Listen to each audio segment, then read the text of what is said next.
नमस्कार दोस्तों, yoga with health will में आपका स्वागत है। आज के वीडियो में हम बात करेंगे ओबेसिटी के ऊपर, क्योंकि ओबेसिटी एक आज के वर्तमान सिनेरियो में एक आम बीमारी बनकर उभरी है, जिससे कि भारतवर्ष में तो क्या विदेशों में भी पूरे ओवरऑल वर्ल्ड में सभी लोग ग्रसित हैं। मोटापा एक बीमारी बनकर सभी के सामने आई है, जिसके कारण हमें कई और भी बीमारी होने के खतरे बढ़ जाते हैं, जैसे कि आपका डायबिटीज़ हो गया, आपके हाइपोथायराइडिज्म हो गए, हाई बीपी हो गई, हाई कोलेस्ट्रॉल हो गया, आपको हार्ट डिजीज़ हो गई। इस प्रकार की कई जो समस्याएं हैं वो कहीं ना कहीं जिनका मेन कारण जो है वो कहीं ना कहीं ओबेसिटी है।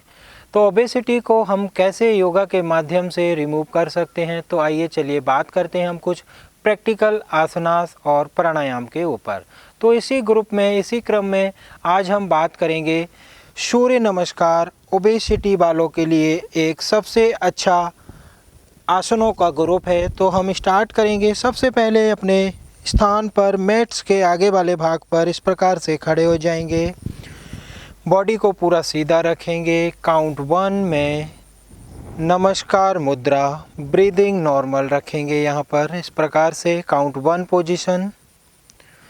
देन काउंट 2, दोनों हाथ सिर के ऊपर और लोअर बैक से जितना पीछे जा सकते हैं उतना पीछे जाएं। काउंट 3, लोअर बैक से आगे फॉरवर्ड बेंड करें, अपने एंकल्स को कैच कर लीजिए इस प्रकार से। एंड काउंट 4, दोनों हाथों की हथेलियां ज़मीन पर लगाएं। देन अपने राइट लेग को पूरा पीछे की तरफ स्ट्रेच सीधा रखें और लोअर बैक में आर्क बनाते हुए ऊपर की तरफ देखें। काउंट 5, अधोमुख श्वान आसन। आपके पैरों की एड़ियां ज़मीन से टच, गर्दन पूरा अंदर की तरफ रखें, अपने नेवल रीजन को देखिए। काउंट 6, पैर के पंजे, घुटने और चेस्ट और चिन जमीन से टच।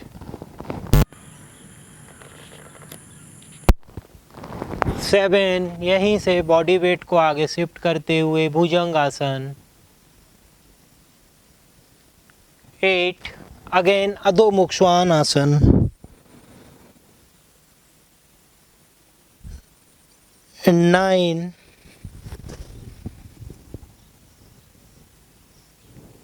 अश्व संचालन। नेक्स्ट पादहस्तासन। जो पैर पीछे है उसे भी आगे लेकर आ जाएं, अपने एंकल्स को कैच कर लीजिए, फॉरवर्ड बेंड कीजिए। And next 11, Hastottanasana. Lower back से जितना पीछे जा सकते हैं पीछे जाएं। Then last count 12। ये हुए हमारे सूर्य नमस्कार के 12 पोज, यानी कि एक राउंड यहाँ पर कंप्लीट होता है। ऐसे ही हमें जब हम स्टार्ट कर रहे हैं, स्टार्टिंग से यदि हम इससे पहले कभी कोई आसनास या कोई एक्टिविटीज़ नहीं किए हैं तो हमें स्टार्टिंग में स्लोली 10 राउंड से स्टार्ट करना है। उसके बाद धीरे धीरे राउंड को बढ़ाते जाना है। डे बाय डे 1-2 राउंड इसमें हमें ऐड करते जाना है और हमें डेली 50 राउंड्स कंप्लीट करने की हैबिट लाना है।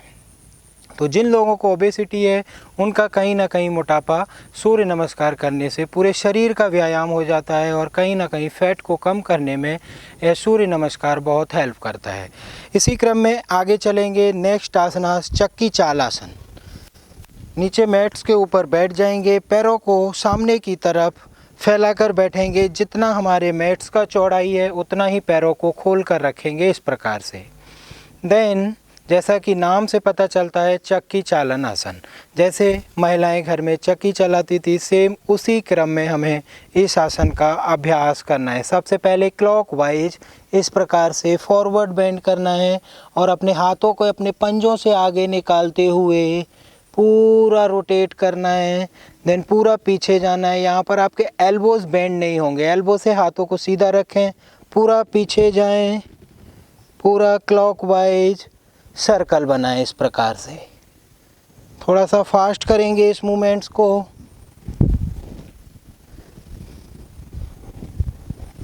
पूरा फॉरवर्ड बेंड करें, पूरा पीछे जाएं।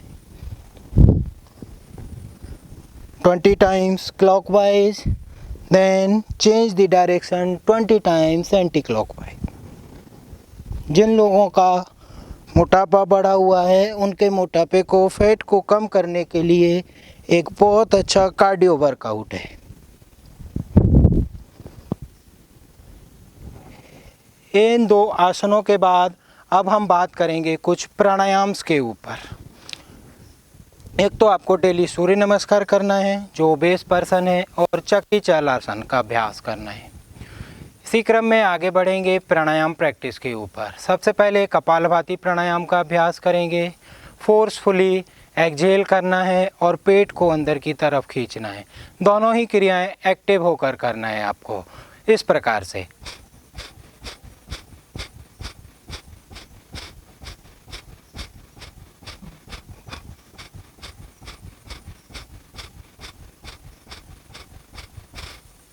इस प्रकार से कपालभाति क्रिया हुई। इसके बाद भस्त्रिका प्राणायाम का अभ्यास करेंगे। 3 से 4 राउंड्स कपालभाति क्रिया के करना है। एक राउंड्स में जितने स्ट्रोक कर पाएँ उतने स्ट्रोक करें।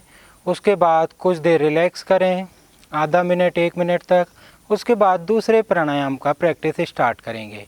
दूसरे प्राणायाम का नाम है भस्त्रिका प्राणायाम। भस्त्रिका प्राणायाम में आपको फास्ट इनहेल करना है और फास्ट एक्सहेल करना है। अपने दोनों हाथों को इस प्रकार से शोल्डर लेवल पर रखेंगे। इनहेल करते हुए दोनों हाथ ऊपर, एक्सहेल करते हुए जल्दी से नीचे लेकर आएंगे। इनहेलेशन और एक्सहेलेशन फास्ट करेंगे इस प्रकार से।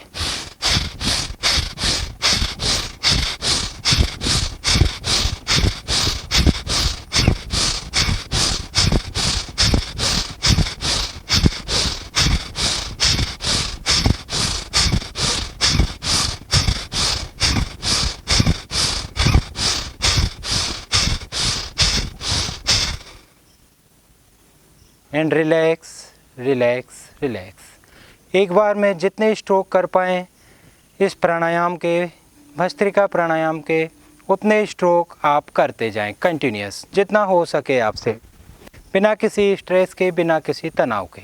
कोई परेशानी नहीं होना चाहिए ड्यूरिंग द प्रैक्टिस।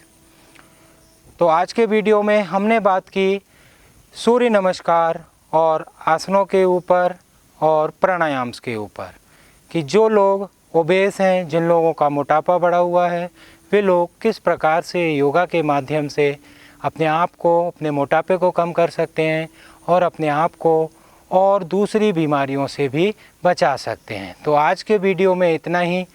अन्य किसी वीडियो में दूसरी नई बीमारी को लेकर बात करेंगे, कैसे योगा के माध्यम से उसे ठीक कर सकते हैं, उससे फ़ायदे ले सकते हैं। तब तक के लिए मुझे इजाज़त दीजिए। धन्यवाद।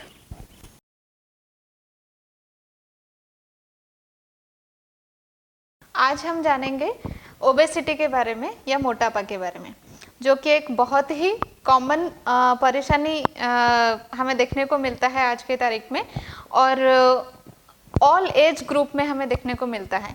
वो छोटे बच्चे हैं या यंग एज हैं या मिडिल एज हैं या एल्डरली जो लोग हैं उनमें भी देखने को मिलता है। तो इसका बहुत सारे कारण हैं, बट जो एक बहुत कॉमन कारण है वो है हमारा लाइफस्टाइल, जो है गलत लाइफस्टाइल की वजह से। गलत लाइफस्टाइल का मतलब कि हमारा फूड हैबिट सही नहीं है, लैक ऑफ एक्सरसाइज है, लैक ऑफ फिजिकल एक्टिविटीज़ है हमारे रूटीन में, और लैक ऑफ स्लीप है, या हमारा जो स्लीप साइकिल है वो सही नहीं है। तो जिसकी वजह से हमारा मेटाबॉलिज्म जो है वो उसमें इम्बैलेंस होता है। और हम ये भी बोल सकते हैं कि स्ट्रेसफुल लाइफ की वजह से, स्ट्रेस की वजह से भी जनरली क्या होता है, हमारा ओबेसिटी जो है एक लाइफस्टाइल डिसऑर्डर है और साथ में ये एक साइकोसोमेटिक डिसऑर्डर में भी आता है। तो अगर हम मेंटली रिलैक्स नहीं है या स्ट्रेसफुल है तो, या मेंटली हेल्दी नहीं है, तो हमारे बॉडी में बहुत सारे केमिकल चेंजेस होते हैं, है ना, स्ट्रेस हार्मोन्स रिलीज होते हैं और बहुत सारे केमिकल चेंजेस होते हैं जो कि वो हमारे मेटाबॉलिज्म में और जो हमारे जो सिक्रेटरी फंक्शन है या जो हार्मोनल फंक्शन है उसमें इम्बैलेंस करता है। तो जिसकी वजह से बहुत सारे मेटाबॉलिक प्रॉब्लम्स होते हैं, मेटाबॉलिक डिसऑर्डर्स होते हैं, उनमें से एक जो है मोटापा है। तो ये हार्मोनल इम्बैलेंस की वजह से, लाइफस्टाइल की वजह से या स्ट्रेस की वजह से भी हो सकती है या सेकेंडरी टू एनी डिजीज़ की वजह से भी हो सकता है। तो अगर हमारा मोटापा हमें मोटापा है या हमारा वज़न ज़रूरत से ज़्यादा है, हमारे हाइट के हिसाब से और हमारे एज के हिसाब से अगर हमारा वज़न ज़्यादा है तो हमें उसको कंट्रोल करने की ज़रूरत है, क्योंकि अगर हमारा बॉडी सर्कमफरेंस जो है वो नॉर्मल सर्कमफरेंस से ज़्यादा होता है, हमारा BMI जो है वो नॉर्मल रेंज से ज़्यादा होता है, फैट डिपोजिशन बॉडी में ज़्यादा होता है, तो जो पेरिफेरल फैट डिपोजिशन होता है उसके बाद अगर एक्सेस फैट डिपोजिशन जब होती है तो विसरल फैट डिपोजिशन होता है, तो वो हमारा जो इंटरनल वाइटल ऑर्गन्स जो है उनके फंक्शन को भी स्लो डाउन करता है। और जब हमारा मेटाबॉलिज्म स्लो हो जाता है या मेटाबॉलिज्म जो है डिस्टर्ब हो जाता है तो हमें अदर मेटाबॉलिक प्रॉब्लम्स जो है वो भी क्रिएट होते हैं। तो आज ए कॉम्प्लिकेशन ऑफ ओबेसिटी हमें जैसे कि डायबिटीज़ हो सकता है या हमें जॉइंट रिलेटेड प्रॉब्लम्स भी हो सकते हैं, जैसे कि वेट बेयरिंग जॉइंट में हमें जॉइंट नी आर्थराइटिस जो है वो डेवलप हो सकती है। और हमें जैसे कि जो गर्ल्स है या जो फीमेल हैं उस केसेस में हमें हार्मोनल इम्बैलेंस की वजह से जितने भी हमारे मेंस्ट्रुअल डिसऑर्डर्स हैं वो हमें देखने को मिलता है, और जिसकी वजह से जो एक बहुत कॉमन प्रॉब्लम जो रिप्रोडक्टिव एज में हमें देखने को मिलता है वो है PCOD के केसेस हमें देखने को मिलता है। और मॉर्बिड ओबेसिटी अगर है फीमेल के केसेस में तो ओबेसिटी की वजह से, ओवरवेट की वजह से हमारे जो इनफर्टिलिटी के चांसेस जो है वो ज़्यादा देखने को मिलते हैं। तो इसके ओबेसिटी के बहुत सारे कॉम्प्लिकेशंस होते हैं, तो हमें वेट को कंट्रोल करना बहुत ज़रूरी है और ताकि हम उसके कॉम्प्लिकेशन को प्रिवेंट कर सकते हैं। और डेफिनेटली अगर हमारा हाइट के और बॉडी के जो फ्रेम है उसके हिसाब से अगर हमारा वेट नॉर्मल है तो हम एक हेल्दी लाइफ लीड कर सकते हैं। और उसके साथ साथ हमारे जो डेली के जो एक्टिविटीज़ होते हैं, रूटीन एक्टिविटीज़ जो हैं उसमें हम एक फ्लेक्सिबल बॉडी और एक इजी टू गो बॉडी हमें मिल सकता है या हम मेंटेन कर सकते हैं। और बहुत सारे बीमारियों से हम बीमारियों को हम रोक सकते हैं, वो होने से हम रोक सकते हैं। तो हम मोटापा को कंट्रोल करके वज़न को हम नॉर्मल करके हम जो इसके जो कॉम्प्लिकेशंस होते हैं वो सारे बीमारियों से हमें कॉम्प्लिकेशन से प्रिवेंट कर सकते हैं। तो प्राकृतिक उपाय से हम काफ़ी अच्छे तरीके से हेल्थ को डिस्टर्ब ना करके हम वेट रिडक्शन कर सकते हैं। तो इसके लिए सबसे पहले हमारा लाइफस्टाइल जो है, लाइफस्टाइल मॉडिफिकेशन या लाइफस्टाइल चेंजेस की ज़रूरत है, एक हेल्दी लाइफस्टाइल फॉलो करने की ज़रूरत है।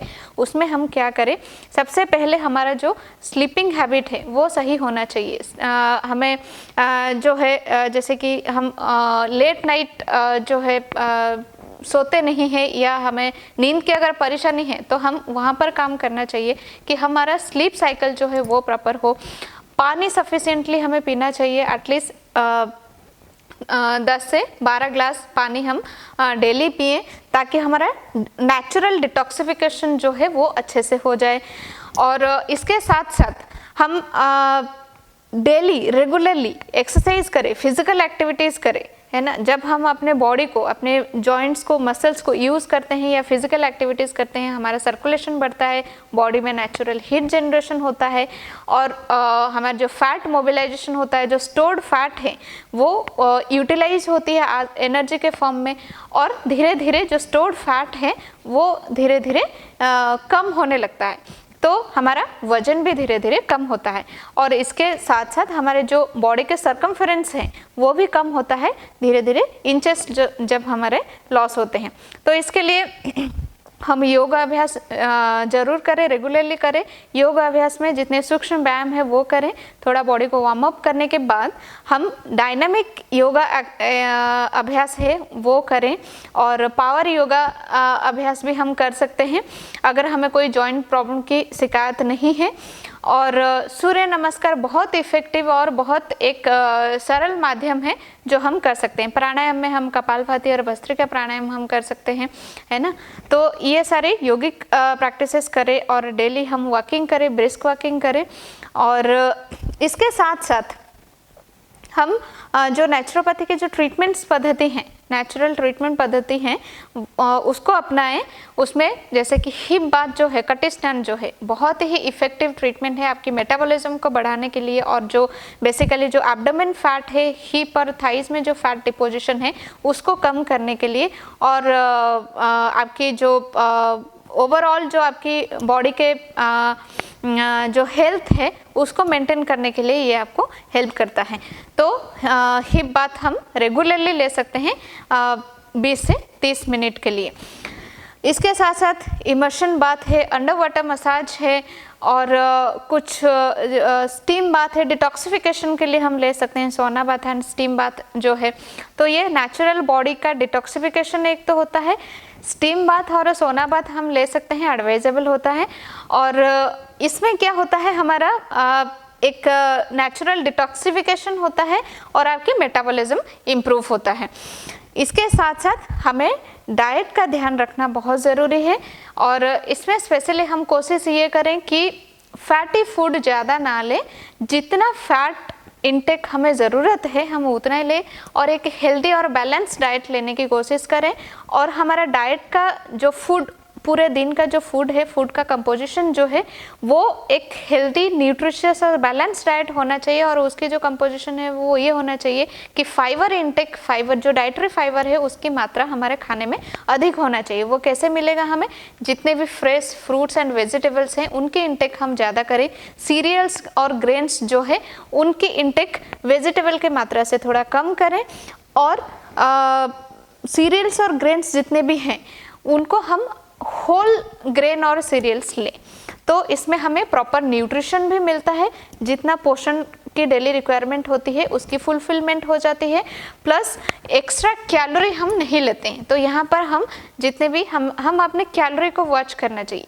भूखे पेट ना रह के हमें कोशिश ये करना चाहिए कि हम कैलोरी को वॉच करें, है ना, और प्रॉपर तरीके से एक डाइट प्लान करें और उसके हिसाब से हम उसको फॉलो करें।